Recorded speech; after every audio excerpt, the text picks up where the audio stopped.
भुशुंडी रामायण अनसुनी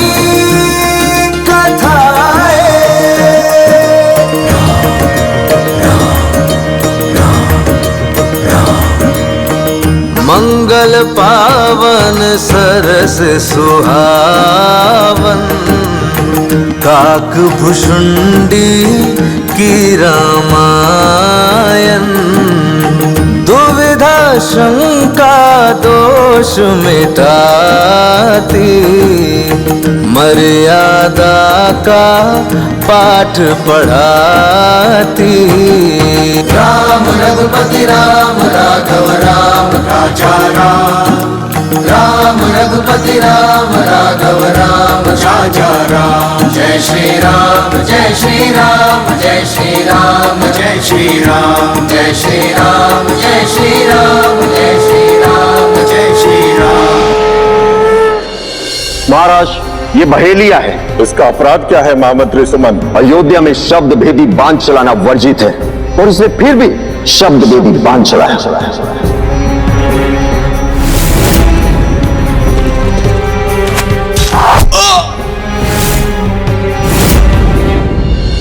आप लंका को अभी तक नहीं भूल पाए पिताश्री। कैसे भूल सकता हूं लंका को? स्वर्णनगरी लंका का वैभव आज भी हमारी नेत्रों में चमक उत्पन्न कर देता है। हम शक्तिशाली हैं। यदि स्वयं नारायण हमारे विरुद्ध खड़ा ना होता तो ये कायर देवता कभी हमें परास्त नहीं कर सकते थे। पुत्री कैकसी, अब तो हमारी सारी आशाएं तुम पर टिकी हैं। आप आज्ञा कीजिए पिताश्री। यदि हमारे कुल के सम्मान के लिए हमें हमारे प्राण भी न्यौछावर करनी पड़े तो हम तैयार हैं। पुत्री, प्राण त्यागने में तो एक बार कष्ट होता है, कदाचित तुम्हें जीवन भर मर मर के जीना पड़ेगा। अर्थात इच्छाओं का गला घोंटकर, अपने सपनों को, अपनी आशाओं को और अपनी महत्वाकांक्षाओं को मारकर जीना, मर मर कर जीना ही है पुत्री। यदि ऐसा ही है तो हमें स्वीकार है। आप आज्ञा दीजिए, हमें क्या करना है? पुत्री कैकसी, मुझे तुमसे ऐसी ही आशा थी। सुनो पुत्री, तुम सुंदर हो, गुणवान हो। तुमसे विवाह करने के लिए रक्ष कुल के युवक ही नहीं, अन्य कुलों से भी राजकुमारों और राजाओं के प्रस्ताव आ रहे हैं। उनमें से तुम अपने लिए सुंदर और योग्य वर का चुनाव कर सकती हो। किंतु मैंने तुम्हारे लिए जिस वर के बारे में सोचा है वो कदापि तुम्हारे लिए उचित नहीं है, ना रूप में, ना आयु में और ना ही संपन्नता में। अब चुनाव तुम्हें करना है। तुम मेरा साथ दोगी या अपनी इच्छा से वर चुनोगे? अब जब आपने निर्णय ले ही लिया है तो चुनाव कैसा? आपने हमारे लिए जो चुना है हमारे लिए वही योग्य है। पुत्री, तुम्हारी देह में रक्षवंश का रक्त है जो शक्तिशाली होता है। यदि तुम्हारा मेल ब्रह्म कुल के किसी पुरुष से हो जाए तो उससे उत्पन्न होने वाला पुत्र शक्तिशाली तो होगा ही, विद्वान भी होगा। शक्ति के साथ विद्वता का मेल जिसमें हो, उससे उत्पन्न होने वाला पुत्र संसार पर शासन करने के योग्य तो हो भी सकता है। हमारी इच्छा है कि महर्षि विश्रवा से तुम विवाह कर लो। महर्षि विश्रवा से? उन्हीं के पुत्र कुबेर से आपने लंका छीनी थी ना? हाँ कैकसी, अब वही कुबेर पुनः लंका पर शासन कर रहा है। किंतु इस बार बल से नहीं, कूटनीति से काम लेना होगा। विश्रवा आयु में तुमसे बड़ा है, वो सहज तुमसे विवाह नहीं करेगा। तुम्हें उसे रिझाना होगा अपने रूप से, अपनी सेवा से। ऋषि हृदय से बड़े ही कोमल होते हैं। सेवा का फल देने के लिए सहर्षि तत्पर हो जाते हैं। यदि तुमने उस ऋषि से संतान उत्पन्न कर ली तो हमारा सम्मान लौटाने वाला शक्तिशाली विद्वान नायक रक्षकुल को प्राप्त हो जाएगा।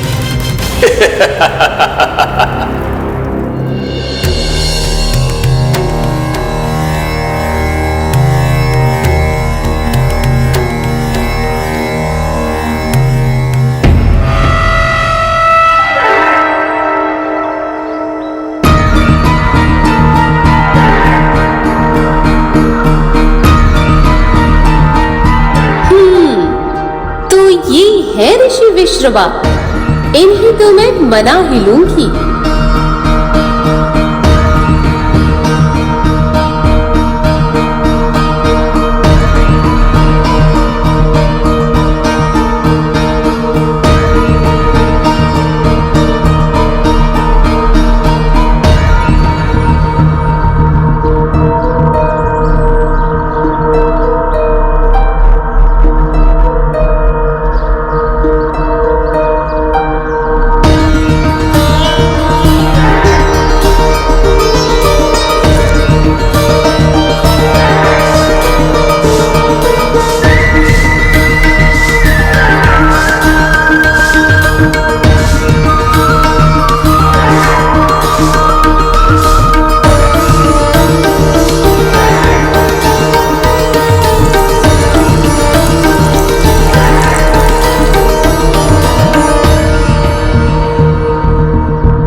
कौन हो तुम और यहाँ पर मेरे आश्रम में क्या कर रही हो?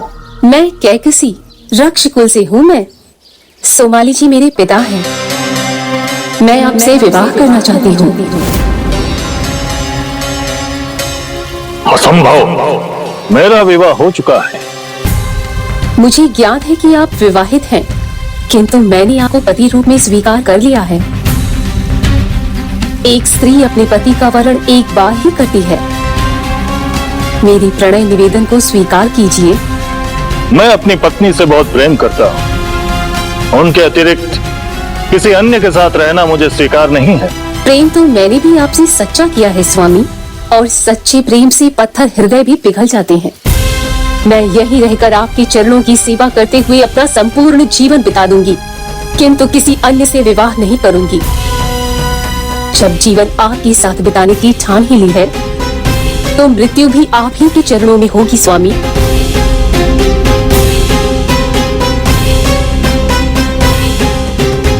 ये सत्य है पक्षीराज की प्रेम पत्थर हृदय को भी पिघला देता है।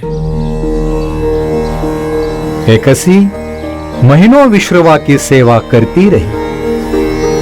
नित्य आश्रम की स्वच्छता का ध्यान रखना, महर्षि के हवन और अनुष्ठान की व्यवस्था, उनके लिए भोजन बनाना, उनकी हर आवश्यकता का ध्यान रखना।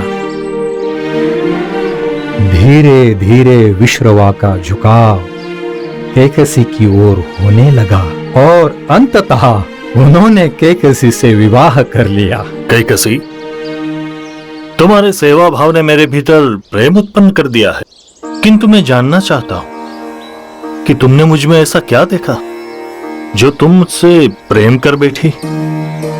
मैं आयु में तुमसे बड़ा हूं, छोटी सी कुटीर में रहता हूं, सात्विक भोजन करके ही जीवन यापन करता हूं, फिर तुमने मुझसे विवाह क्यों किया? स्वामी, एक स्त्री पुरुष से विवाह क्यों करती है?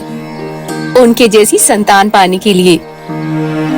आपसे विवाह करके मुझे जो संतान प्राप्त होगी वो आप ही की तरह विद्वान और ज्ञानवान होगी। बात तो तुम सत्य कह रही हो। रक्षकुल के होते हुए भी तुम्हारे विचार कितने उत्तम हैं। मुझे तुम्हारा प्रणय निवेदन स्वीकार है। सत्य है काकराज, स्त्री के पास पुरुष को लुभाने के अनेक अस्त्र होते हैं। रूप, लावण्य, सेवा और सबसे बड़ा अस्त्र अश्रु। अंततः महर्षि विश्रवा के हृदय में कैकसी ने प्रेम का भाव उत्पन्न कर ही दिया। हाँ पक्षीराज, सुमाली की योजना का प्रथम चरण सफल हो गया। अब द्वितीय चरण था कि कैसे महाबली और रक्ष संस्कृति का पालन करने वाला पुत्र उत्पन्न हो। तब चतुर कैकसी ने आपसी प्रणय मिलन के लिए ऐसी बेला चुनी जिसमें मिलन करना वर्जित होता है। विश्रवा ने समझाया कि उस समय के मिलन से उत्पन्न संतान क्रूर कर्मा होगी, किंतु स्त्री हट के आगे किसकी चलती है। इस प्रकार कैकसी को 2 पुत्र रावण और कुंभकर्ण एवं एक पुत्री शूर्पणखा प्राप्त हुई। जब कैकसी ने पुनः उसी प्रकार संतान प्राप्ति का प्रयास किया, विश्रमा ने स्पष्ट मना कर दिया और तब शुभ मुहूर्त के मिलन से उन्हें विभीषण प्राप्त हुआ, जो धर्मपथ का अनुसरण करने वाला हुआ। कैकसी अपने उद्देश्य में सफल रही। देखिए, अपने राक्षसी स्वभाव के अंतर्गत औरों के दुख में कितनी प्रसन्न हो रही है।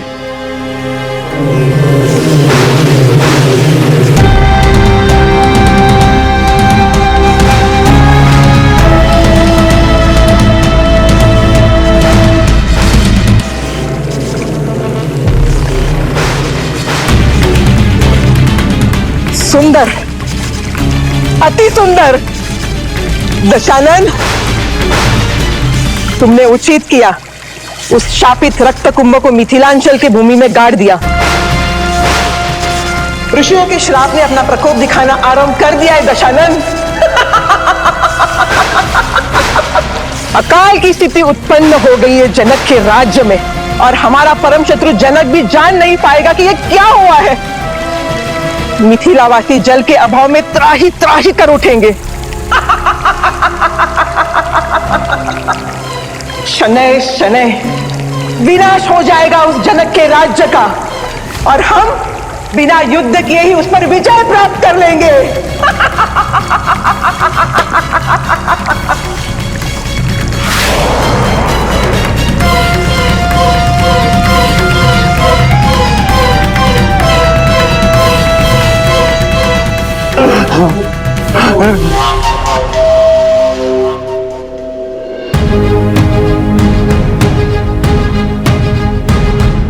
त्रिपुरासुर वध के लिए हुआ जिसका निर्माण, राजा निमि को इंद्र से मिला वो धनुष महान, मिला वो धनुष महान। जनक जी पूजित शिव धनुष, मन ले भक्ति का भाव। जीत ना सके कोई मिथिला, शिव धनुष का यही प्रभाव, शिव धनुष का यही प्रभाव।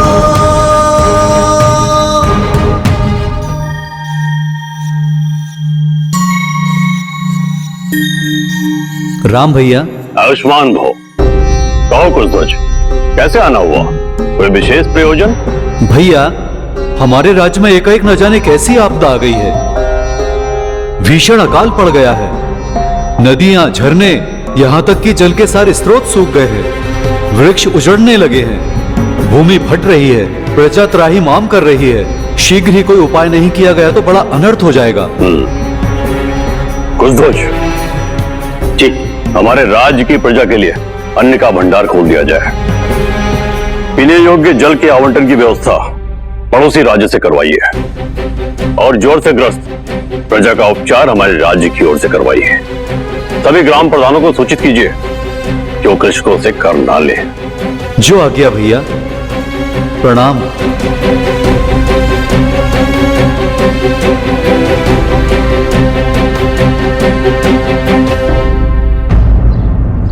आप क्यों दुखी हो रहे हैं पक्षीराज? श्राप का प्रकोप तो अपना प्रभाव दिखाता ही है, किंतु भक्ति और प्रार्थना में भी बड़ी शक्ति होती है। मुझे दुख इस बात का है काकराज कि महाराज जनक इस सत्य से अनभिज्ञ है कि कोई प्राकृतिक आपदा नहीं, अपितु ये आपदा ऋषियों के उस श्राप के कारण आई जो रक्त कुंभ से जुड़ा हुआ है, जिसे रावण ने मिथिला के क्षेत्र में गाड़ा हुआ है।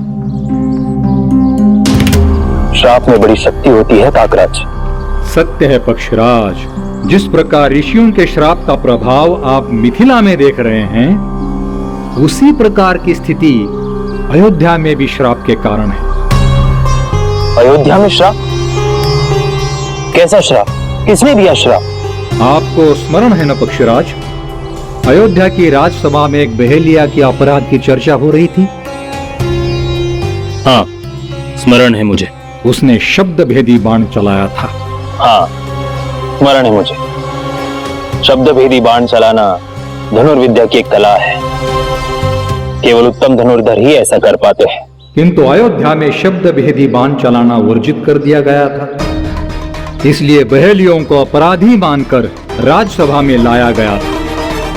किंतु उस चर्चा के मध्य राजा दशरथ व्यथित होकर राजसभा को बीच में ही छोड़कर चले गए थे। ये बहेलिया है। इसने स्वयं अयोध्या नरेश द्वारा पारित किए गए नियम का उल्लंघन किया है। अयोध्या में शब्द भेदी बाण चलाना वर्जित है और इसने फिर भी शब्द भेदी बाण चलाया। अयोध्या में शब्द भेदी बाण चलाना वर्जित है और इसने फिर भी शब्द भेदी बाण चलाया।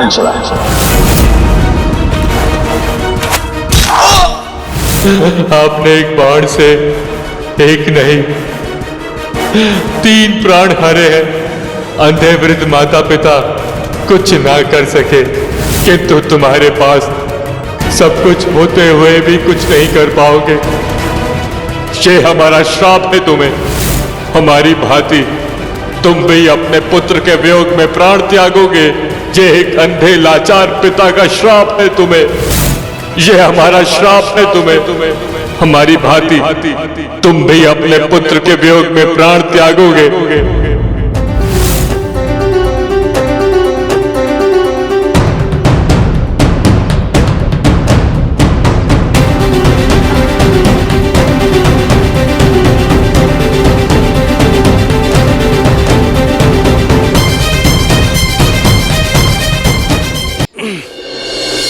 माँ, पिताजी, कुछ समय हम यही विश्राम करते हैं। वृक्षों की सरसराहट, पशुओं की ध्वनियां, हम वन से होकर गुजर रहे हैं। इस आयु में भी तुम्हारे कान बहुत तेज हैं भगवान। तुम्हारे कान है कि नेत्र? हम वन से होकर ही जा रहे हैं। कुछ समय यहाँ विश्राम कर लेते हैं। इस मार्ग से हम शीघ्र ही अयोध्या पहुंच जाएंगे। सुना है वहां के राजा बहुत प्रतापी हैं, और जितने प्रतापी हैं उतने ही बड़े दानी भी हैं। भगवान, मुझे बहुत जोरों की प्यास लगी है।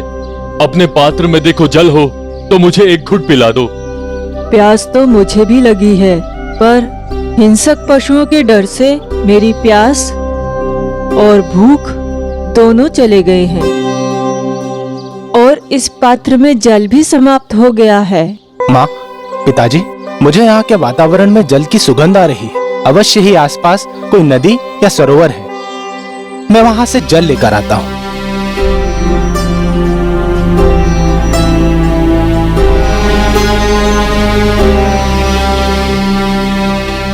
हिरण कहां चला गया?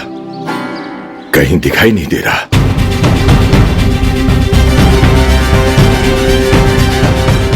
तुम उधर जाओ।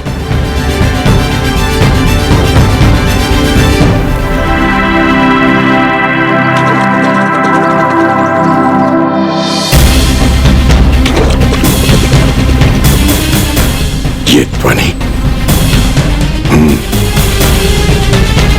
लगता है कोई हिरण पानी पी रहा है।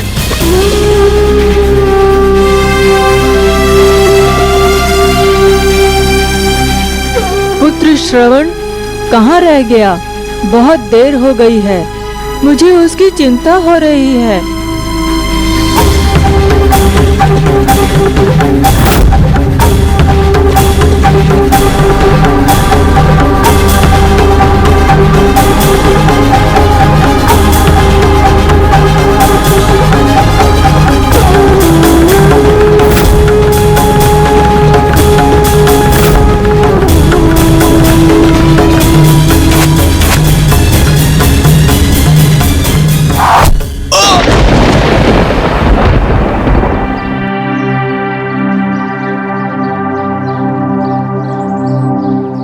ये हमारे श्रवण का स्वर है क्या?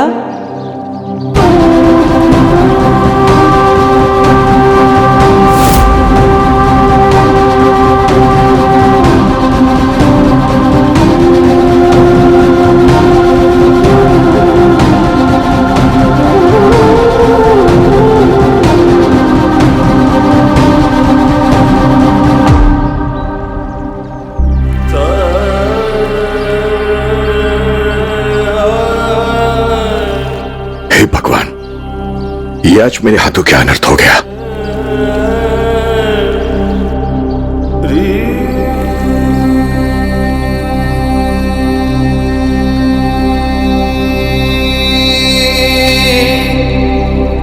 ये आपने क्या किया राजन? मुझ अबोध पर ही बाण चला दिया। नहीं, बहुत बड़ी भूल हो गई मुझसे। अपना परिचय दीजिए पुत्र। मैं श्रवण कुमार अपने वृद्ध और अंधे माता पिता के लिए यहाँ से जल लेने आया था। मुझे किस अपराध का दंड दिया आपने राजन? दंड नहीं पुत्र, बस भूल हो गई मुझसे। मैं राजा दशरथ हिरण का पीछा करते हुए यहाँ चला है। जब आप अपने कलश में जल भर रहे थे तो मुझे लगा कि कोई हिरण जल पी रहा है। इसी भ्रम में मैंने शब्द भेदी बाण चला दिया। स्वप्न में भी कल्पना नहीं की थी कि इस एकांत घोर वन में कोई पथिक भी आ सकता है। बहुत बड़ी भूल हो गई मुझसे, मुझे क्षमा कर दीजिए, क्षमा कर दीजिए। मैं ये बाण बस राजन,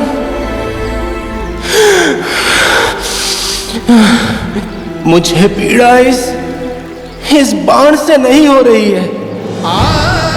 मेरी पीड़ा तो यह है कि अब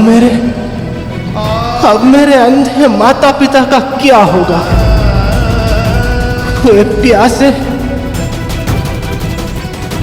मेरी प्रतीक्षा कर रहे होंगे।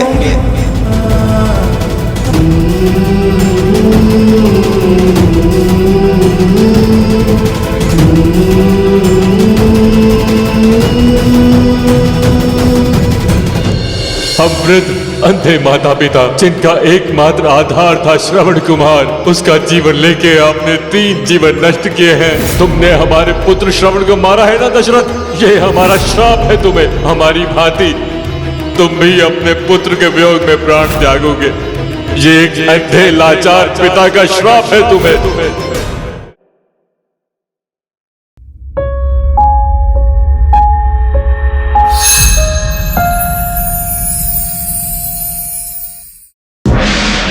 धरती और गगन में गूंजे श्री राम जय जय राम। सृष्टि के कण कण में गूंजे श्री राम जय राम।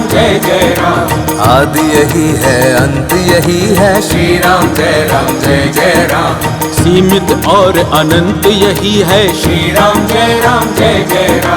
यश कीर्ति धन सहज दिलाए श्री राम जय राम। भव से नैया पार लगाए श्री राम जय राम। भव से नैया